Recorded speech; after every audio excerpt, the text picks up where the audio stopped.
Here's our first example. An NaCl solution has a concentration of 132 parts per million. What mass of NaCl is contained in 250 milliliters of this solution?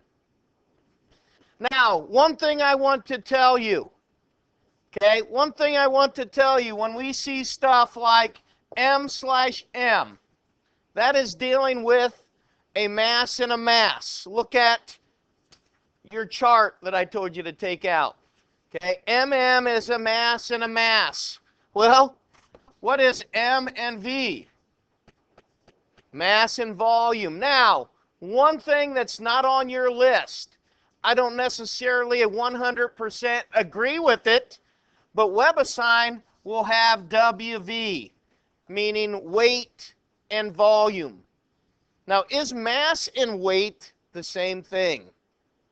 No, that's why I don't totally agree with it, but I just want to make you aware that when WebAssign has this at times, and they're meaning that it is the mass and the volume, but they do WW to weight instead of mass. So just be aware of that. I had somebody earlier in the year say I couldn't do those because I was confused. I didn't know what the W/W meant. So be aware of that. Now, as I'm going through this, ladies and gents, okay, I know that with this one, I'm dealing with MV because what mass of that volume? So I'm dealing with MV, which is the mass/volume on your chart. Also, okay, I know that I have 132 ppm. Now, how I'm going to work this problem is I'm going to start out by converting my ppm into the proper units that I want to do. So when I find my mass to volume of my parts per million, I realize that that's listed in milligrams over liter, right? So basically, folks, this is like saying that if I have 132 milligrams, it's in 1 liter. That's a conversion factor. I'm going to need that. I'm going to need that later. All right? Now, the first thing I'm going to do is I have milligrams, I have liter, and I want grams and milliliters. So I'm going to do some real quick conversions. And the big thing is to pay attention. Pay attention to where your labels are. I have milligrams here, and I want to convert it to grams, so I have to do this. I have to do this. I have to do this. Because I know that 1 gram is 1,000 milligrams, right? Do my milligrams cancel? Yes. Now I've converted that into what? Now I've converted that into grams per liter, correct? Well, I don't want liters. I want milliliters. So I know that 1 liter is 1,000 milliliters, right? So when I do my math, all I've done is a conversion, correct? All I've done is a conversion, and it comes out that 132 ppm is going to be the same as 1.32 times 10 to the negative 4th grams per milliliter. So I've just done my math, and I've converted that to grams per ml. Now, is that what I wanted? No. I wanted to know what my mass was. Well, I know that I have 1.32 times 10 to the minus fourth grams per milliliter. Well, how many milliliters do I have? How many milliliters do I have? 250. So if I times that by 250, my mLs will cancel, and it'll give me grams. So I multiply that by 250, and I get 0.033 grams of sodium chloride. So that's a very, very small number of grams, isn't it? That is why we use parts per million, parts per billion, parts per trillion, because these numbers are very, very small. Okay? Questions before I move on? Yeah, Desiree? Or Destiny, I'm sorry.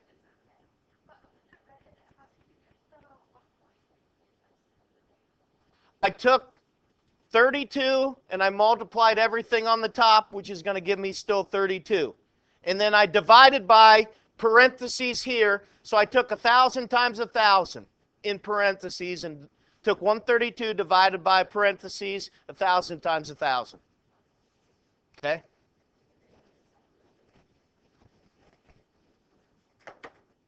Here is question number 2. I'll give you a second to copy it down.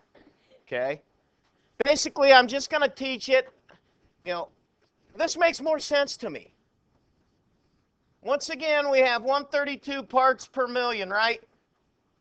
So I go through and I say, all right, I have 132 parts per million. I have a mass and I have a volume again. So I look on my mass to volume, mass divided by volume part of that, and I get milligrams per liter again, right? 132 milligrams per 1 liter. Now, you're going to see that this particular one is going to be the same thing as what we just did on the other one. We've got to do our conversions to get it to grams per milliliter. So I do 1,000 milligrams is 1 gram. So now I've got that into grams, and I know that 1 liter is 1,000 milliliters.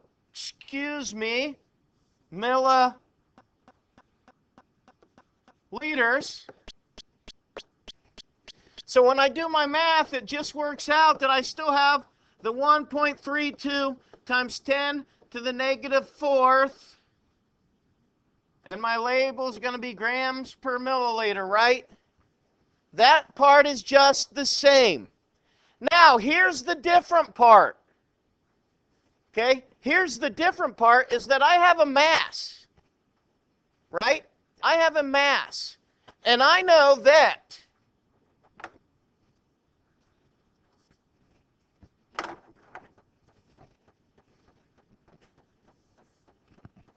I know that 1.32 times 10 negative fourth grams per milliliter, right?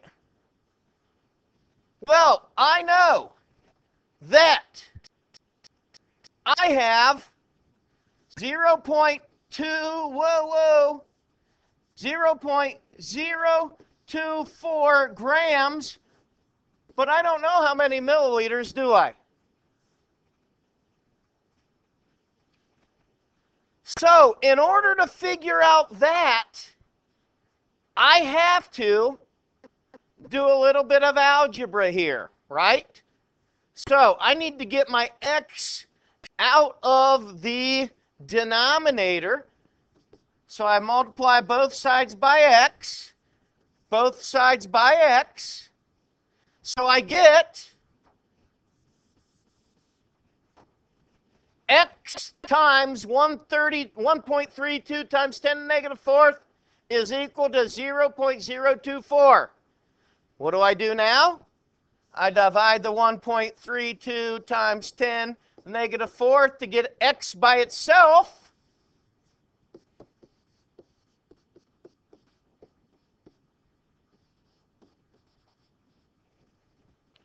So when I do that, I'm going to get a value in milliliters. So I take the 1 point, check, I take the 0.024, and I divide that by my 1.32 times 10 to the negative fourth, and I get a value of 181.81 repeating. How many significant figures do I need? How many sig figs? 3, 2. So how many? 2. So how am I going to sig fig 181.81 to 2 sig figs? 180.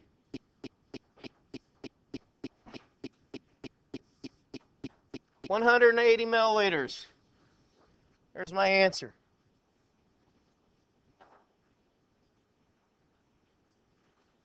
Okay? My third example.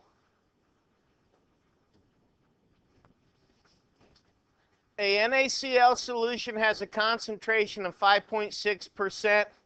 What mass of NaCl is contained in 25 milliliters of this solution? Now, ladies and gentlemen, we're familiar with percentages, okay? But percentages are based on what? Based on 100, right? So really what a percentage is it's a part per 100. All right? It's a part per 100. What? Okay, well.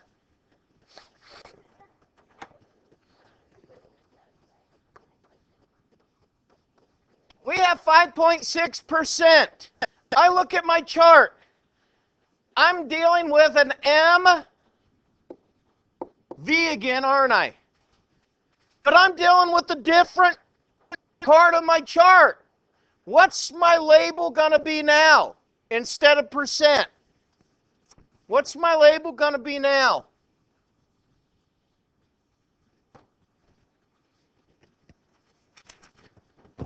Column, percent, mass volume, what's my label?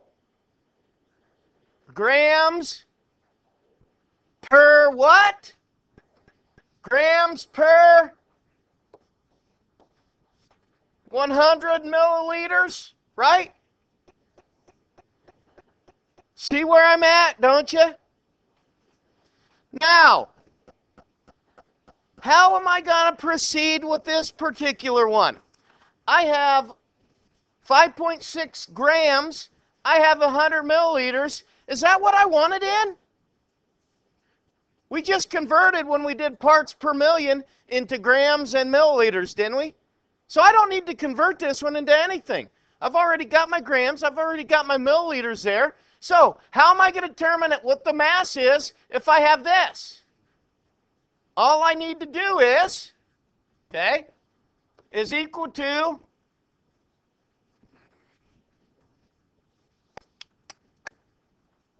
okay, I have milliliters there. If I multiply this by 20, whoa! If I multiply that by 25, won't it give me the amount of grams? Right?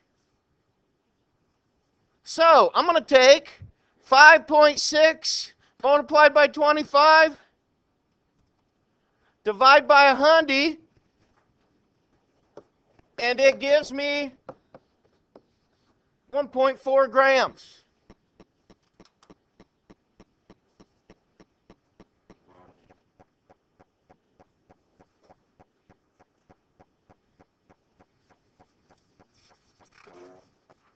Right? That was an easy one with 100, but we're pretty familiar with percentages.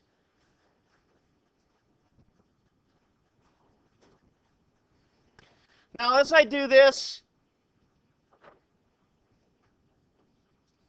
I have my 5.6% again, and I know that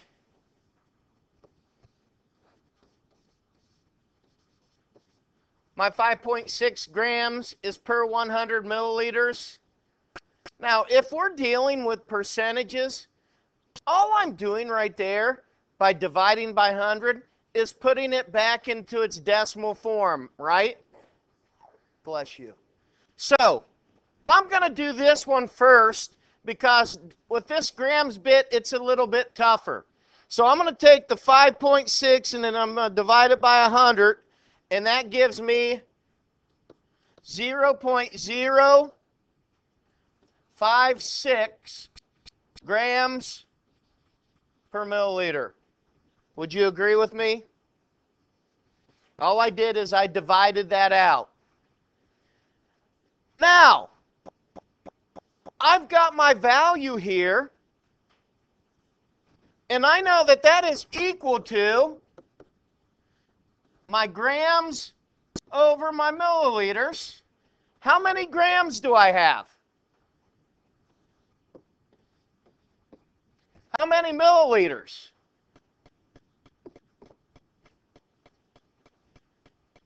So once again here, I'm into that algebra bit.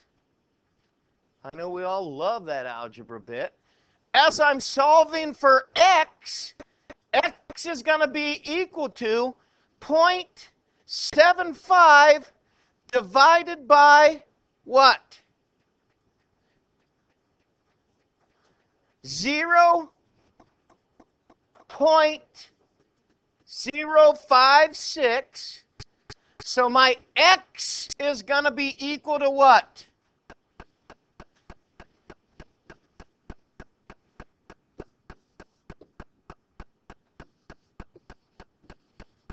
$13.39 milliliters.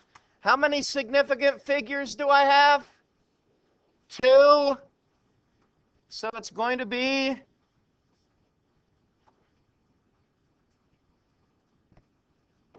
13 milliliters, right?